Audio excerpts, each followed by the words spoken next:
Hello everyone. These are my thoughts on the Human League's Dare.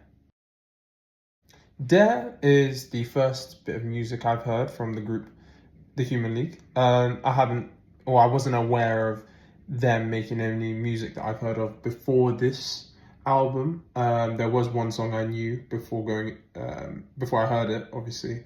But that being said, I didn't know it was this group that made it. So very similar to the final song of the Depeche Mode album as well. This is quite the synth pop run that I'm going to be on because the last album that I reviewed was synth pop. This one's synth pop, and spoiler alert, the next one's also going to be a synth pop album. But I guess that's just how the order of releases was at the time. I guess synth pop was the thing that was starting to rise a little bit here. And it's funny because these three albums I've reviewed tend to be considered like the impactful synth pop albums that set the tone for the second British invasion, which we'll probably come across later on in our journey. Yeah, so let's talk about it. Let's see what I thought. Straight off the bat, I can definitely say that this is not the synth pop of the Depeche Mode. It's its own kind of lane of synth pop here that we're hearing, their own kind of take on the developing genre at the time, and it's a little different. It's a little bit more. There's still that experimentation there, but it's a little bit more in your face, a little bit more bright, a little bit more colorful, and it's an album that's not afraid of being annoying or irritating to the classic pop, guitar-based pop fans. You know, they're there to show you that like this is the future. This synth-heavy, these constant rattling hi-hats that come through in every single track.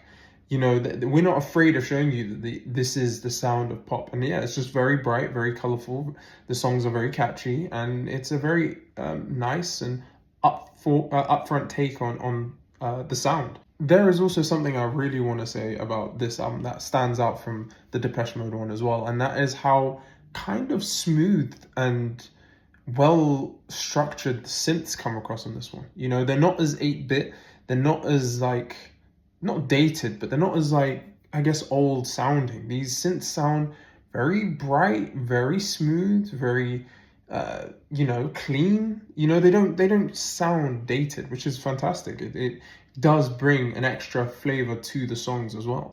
Let's talk about the track list. I think it's a very strong track list. There's a lot of great songs here. I mean, it starts off with Things of Dreams Are Made Of, which is a really catchy song, really good intro, sets the tone. You've got this really bright instrumental. You've got that classic kind of hi-hat pattern in the background. And yeah, there's like these bright little synths that kind of rattle in the background as well. It just comes across as a really fun song to listen to. Open Your Heart doesn't really do that much for me, although I do admire the instrumentation. It wasn't really a song I come back to often. But after Open Your Heart, the track list kind of goes on quite the run. I'll be honest. Sound of the Crowd, great track, really fun. I really like the synths on that one. Darkness doesn't really have a drum, from what I remember. It's just kind of like this mellow, kind of smooth instrumental, but I really do like this song. It's one of my favorites, you know. Do or Die is a great song, great cut. Get Carter is like this like plucky synth interlude before the next track. And it just keeps going on that run there from Sound of the Crowd to Get Carter. I think those three before Get Carter is a really good run and really just shows the quality of the Human League. Sound of the Crowd, what a catchy song, by the way. I kind of glanced over that, by the way. Sound of the Crowd is such an addictive song. I love coming back to that song. It's great. It's just from the layers, the synths, the parts, the different parts of the song as well, the catchy chorus. That's a great song. That is a banger. Seconds and Love Action, I think those two songs probably have my favorite use of instrumentals on this album. I think specifically on Love Action, that song, the instrumental is just really interesting. The experimentation on Seconds as well, it's just very unique. It sounds different to what I've been hearing up until this point. I can imagine people at the time were probably quite surprised about what they were hearing on those two songs because they don't sound traditional. The patterns aren't traditional as well. they sound unique, and I really like that. You know, I really like how it stands out. You know, and both the Depeche Mode album and this album kind of use this idea of experimentation and trying to take this electronic pop, synth-based pop sound, but also play around with it. They're not trying to go down one pigeonhole and stay down that. They're trying to play around, take different sounds from it, set different blueprints that other artists in the future can take. And it makes sense as to why these two albums tend to be such like landmarks, and specifically this one tends to be such a big landmark in pop. Don't You Want Me, of course, what an absolute hit, absolute banger, amazing song. This was the song I heard before the album. I already knew the song before, I just didn't know it was the Human League that made it.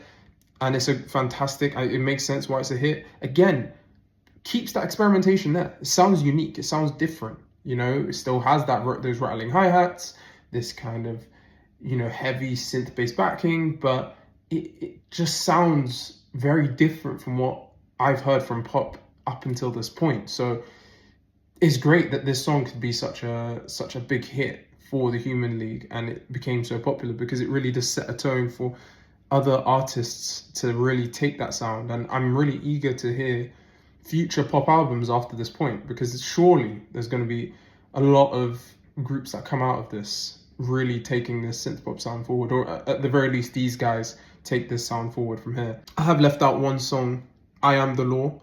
Not a fan of this one at all, to be honest. The instrumental is, again, experimental, it's different, just trying to stand out, but it doesn't quite grab me as much as any of the other ones. So in terms of the instrumental itself, didn't really, you know, attract me that much anyways. But then the lyrics do sound a bit possessive, a bit weird. I think the tone doesn't quite land, and I get it. I understand that maybe the lyrics aren't from his perspective, but more speaking from the perspective of somebody that's a bit more toxic and a little bit more different. But again, I just, the song itself doesn't strike me as a song that I want to listen to. It just doesn't, it's not catchy, it's not addictive or anything like that. And a lot of these songs on this album are addictive. They are really attractive, really nice to listen to, really interesting. This song just doesn't hit for me at all. And it's very different to what I thought for Open Your Heart, which was a song that I actually didn't mind. It just wasn't that great. This song, it's not for me. With that said though, I don't want to end on that, because that's just one or two songs out of 11 songs, like 9 songs that are great. You know, it's a good track list. It's a good track list. It's watertight. It's very hard to include the interlude in this because there wasn't much going on with it, but it sounded nice. So say 8 songs really take away from this album. It's a good listen. Again, I think that it's great to summarize this album as being quite a quintessential pop album, a landmark. You can hear the impact that this album has had on modern pop now, especially when you go back and listen to what pop used to sound like, what rock used to sound like, what the sound was back then. To hear that and then hear this, you can tell that this probably set the tone for a lot of what pop ends up becoming even now, right? So yeah, this was a very, very important album, very standout, very unique. It was really enjoyable to listen to. And I would highly recommend it, 100%. This is something that you should check out. Again, I always say this, please go and check out every song or every album that I listen to, because I want you to join me on this journey. But if you don't want to listen to every single one and you just want to tap into the ones that I like, this is one 100% go listen to for sure. Even if you're not a synth pop fan, just do it anyway, because it's a great lesson. So yeah, overall, I'm feeling a solid A on this album. Solid A. It's not perfect, but it is very, very strong, very enjoyable, and the impact that it has alone should pretty much lift it up to that tier anyway. But the track list backs it for sure. But yeah, so thank you so much for watching as always. Please let me know what you thought. Continue joining me on this journey. Like I said, this is the second of 3 synth pop albums that I'm reviewing. The next one is going to be synth pop, so just bear that in mind. And yeah, on to the next one, eh? Thank you. Bye.